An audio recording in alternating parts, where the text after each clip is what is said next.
اے محمد صلی اللہ علیہ وآلہ وسلم، سورج کے ڈھلنے سے رات کے اندھیرے تک ظہر، عصر، مغرب، عشاء کی نمازیں اور صبح کو قرآن پڑھا کرو، کیونکہ صبح کے وقت قرآن کا پڑھنا فرشتوں کی حاضری کا موقع ہوتا ہے۔ اور بعض حصہ شب میں بیدار ہوا کرو اور تہجد کی نماز پڑھا کرو، یہ شب خیزی تمہارے لیے ایک اضافی عمل ہے۔ امید ہے کہ اللہ تم کو مقام محمود پر فائز فرمائے۔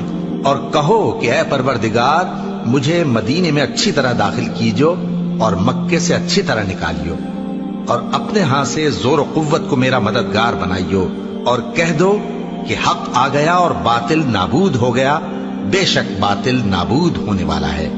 اور ہم قرآن میں وہ چیز نازل کرتے ہیں جو مومنوں کے لیے شفا اور رحمت ہے، اور ظالموں کے حق میں تو اس سے نقصان ہی بڑھتا ہے۔